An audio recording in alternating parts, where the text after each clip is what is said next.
ICE arrested Julio Cesar Chavez Jr. on July 2nd and are in the process of removing him from the United States.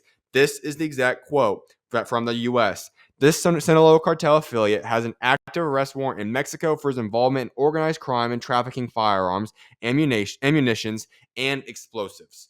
All right. Here's where I stand on this situation.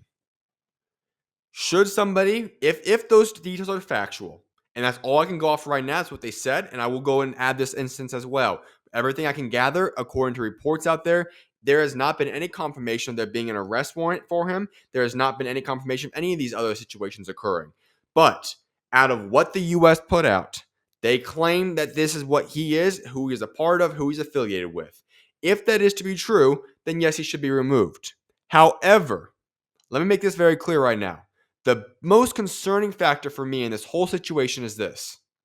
He was on a work visa. Supposedly, that work visa is now expired, and that is what led to this arrest.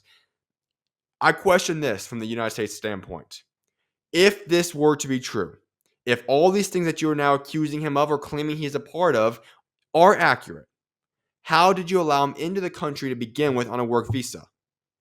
And on top of that, not only did you allow him to give him the work visa, he has been in the United States of America for roughly a week or two now, whatever the case may be, promoting a fight, taking place in a fight. And now to do this after it all happens is quite skeptical, to say the least. And so I'll rephrase this one more time. Yes, if these are all factually accurate and the claims that the U.S. is making, should that person be in the country? No. But I just have to beg this question. Why in the world did you allow him to go through this entire fight process and not do anything about it? Why did you allow for him to even have a work visa to begin with? So to me, when I look at that, seeing these details, it does make me scratch my head a little bit. It does make me wonder for a couple of reasons. First and foremost, are these claims even accurate 100%? Because if they are, those following steps I just discussed should not be in play. None of these things should ever even occurred if those are actual factual statements. Because these are I can't imagine they were on some high-level investigation over the duration of the past couple of days to put this together and then get him out of here. This seems like something they just backtracked and found, or for some reason or another, I don't exactly understand it, and that's why it's confusing. That's why in this entire instance right here, it makes you scratch your head. Because if this is just a made-up thing just to get him out of here when he's on his work visa, whether that be the day pass, whatever the case may be, I don't think this should have been the situation how it was handled. I think it was improperly handled in that situation. Now, I guess more details hopefully will come out and arise, because if those are factual details, then sure, he should have been removed from the country. But once again, he should never have been in here if that were to be the case. So I think, in my opinion, regardless of what happens here, the U.S. is still in the wrong in a large portion here. He never should have been in America then. Why did you go give him the work visa? Why did you wait so long to actually do the arrest?